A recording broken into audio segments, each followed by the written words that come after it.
युद्ध नहीं जिनके जीवन में, वो भी बहुत अभागे होंगे। या तो प्रण को तोड़ा होगा, या तो रण से भागे होंगे। दीपक का कुछ अर्थ नहीं है, जब तक तम से नहीं लड़ेगा। दिनकर नहीं प्रभा बांटेगा, जब तक स्वयं नहीं धधकेगा। कभी दहकती ज्वाला के कुंदन, भला बना है सोना। बिना घिसे मेहंदी ने बोलो, कब पाया रंग सलोना। जीवन के पथ के राही को क्षण भर में विश्राम नहीं। कौन भला स्वीकार करेगा जीवन एक संग्राम नहीं है। कौन भला स्वीकार करेगा जीवन एक संग्राम नहीं है। युद्ध नहीं जिनके जीवन में, वो भी बहुत अभागे होंगे। जय हिंद, वंदे मातरम, राधे राधे। आप सभी का जेएल गुप्ता यूट्यूब चैनल पर बहुत बहुत स्वागत है। आज मैं आप सभी को वैज्ञानिक उपकरण एवं उनके उपयोग, scientific instrument and its usages के बारे में बताने वाला हूं। तो शुरुआत करते हैं उपकरण और उसके उपयोग। सबसे पहले देखते हैं अल्टीमीटर। अल्टीमीटर का क्या काम होता है, हम बता रहे हैं, सुनिए ध्यान से। अल्टीमीटर अल्टीमीटर यह एक प्रकार का वैज्ञानिक यंत्र है जिसका किसी नियत स्तर से ऊपर की ऊंचाई की वस्तु की ऊंचाई सूचित करने के लिए प्रयोग किया जाता है। अर्थात अल्टीमीटर का उपयोग किसी नियत ऊंचाई को मापने के लिए अल्टीमीटर का प्रयोग किया जाता है। दूसरा है आमीटर, जिसे हम एम्पियर मीटर बोलते हैं। यह यंत्र दर्शाता है कि विद्युत सर्किट में विद्युत की कितनी एम्पियर धारा प्रवाहित हो रही है। मतलब किसी भी तार में कितनी धारा प्रवाहित हो रही है, एम्पियर मीटर का काम है नापना। एनीमोमीटर यह वायु वेग मापी यंत्र है। इस यंत्र से वायु का वेग मापा जाता है। एनीमोमीटर से वायु का वेग मापा जाता है। इसके बाद है ऑडियोफोन। ऑडियोफोन से श्रवण तीक्ष्णता के मूल्यांकन हेतु प्रयुक्त यंत्र है। हीयरिंग एक्वाटी मीन्स ऑडियोफोन से श्रवण सुनने की तीक्ष्णता को मापा जाता है। इसके बाद है बाइनोकुलर। बाइनोकुलर का उपयोग, इस यंत्र का उपयोग दूरस्थ वस्तुओं को देखने में किया जाता है। मतलब दूर की वस्तुओं को देखने में बाइनोकुलर का उपयोग किया जाता है। इसके बाद है बैरोग्राफ। वायुदाब लेखी यंत्र हिंदी में बोला जाता है, इंग्लिश में बैरोग्राफ। बैरोग्राफ का उपयोग यह वायुमंडलीय दाब अभिलेखित करने वाला यंत्र है। मतलब बैरोग्राफ का प्रयोग वायुमंडलीय दाब को नापने के लिए इसका प्रयोग किया जाता है। क्रिस्कोग्राफ। क्रिस्कोग्राफ यह पौधों में हुई वृद्धि को अभिलेखित करने वाला यंत्र है। मतलब यह क्रिस्कोग्राफ की खोज किसने की था? जगदीश चंद्र बोस ने। जगदीश चंद्र बोस ने सबसे पहले पता लगाया कि पेड़ पौधों में भी वृद्धि होती है। इसके बाद आते हैं क्रोनोमीटर। क्रोनोमीटर क्रोनोमीटर का उपयोग यह एक घड़ी है जिसका इस्तेमाल ठीक ठाक या कालमापी समय जानने के लिए समुद्री जहाज आदि में किया जाता है। क्रोनोमीटर का प्रयोग समुद्री जहाज में समय जानने के लिए किया जाता है। जिस प्रकार कंपास सुई का प्रयोग किया जाता है, उसी प्रकार क्रोनोमीटर का भी प्रयोग किया जाता है।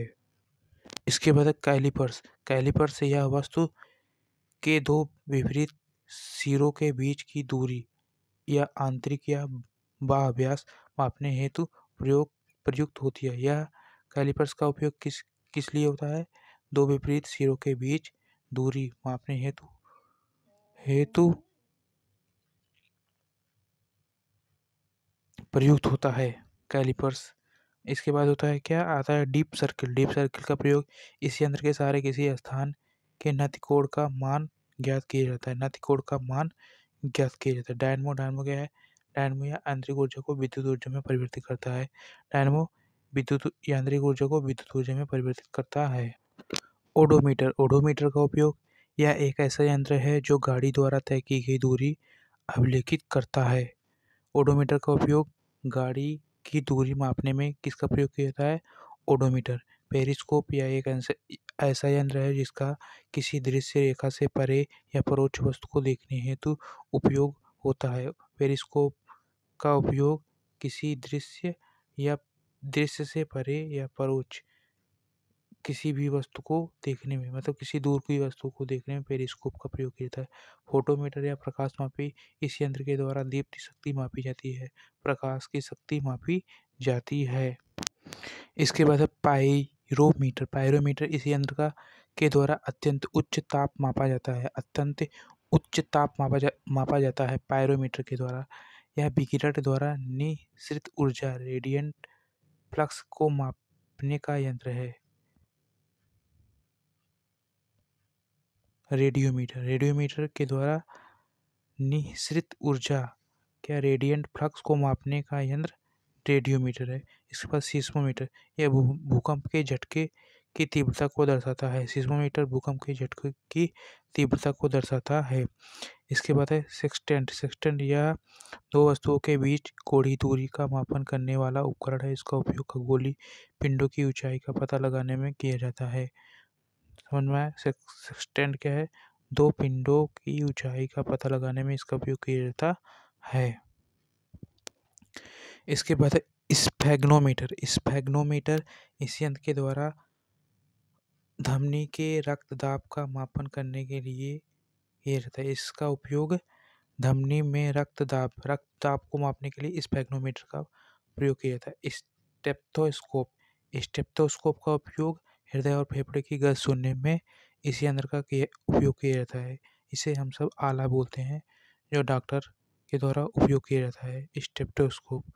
इसके बाद है ओसिलोग्राफ। ओसिलोग्राफ क्या है? यह विद्युत या यांत्रिकी कंपन सूचित करने वाला यंत्र है। विद्युत या यांत्रिकी कंपन को सूचित करने वाला यंत्र ओसिलोग्राफ। इसके बाद एरोमीटर। गैसों का भार व घनत्व मापक यंत्र कौन सा है? एरोमीटर। एरोमीटर के द्वारा गैस का भार या घनत्व मापक यंत्र है। इसके बाद एक्टिनोमीटर। एक्टिनोमीटर का उपयोग विकिरणों या सूर्य किरणों की तीव्रता मापने वाला यंत्र एक्टिनोमीटर। एक्टिनोमीटर के द्वारा विकिरणों या सूर्य किरणों की तीव्रता मापा जाता है। इसके बाद एक्सिलो एक्सिलरोमीटर। एक्सिलरोमीटर का उपयोग वाहन की चाल की वृद्धि दर को मापने का यंत्र है। एक्सिलरोमीटर वाहन की चाल की वृद्धि दर को मापने का यंत्र है। इसके बाद है एस्केलेटर। एस्केलेटर चलती हुई यांत्रिक सीढ़ियाँ। एस्केलेटर क्या है? चलती हुई यांत्रिक सीढ़ियाँ। धन्यवाद। वीडियो अच्छी लगी हो तो लाइक, सब्सक्राइब एंड शेयर कीजिए। बहुत बहुत धन्यवाद।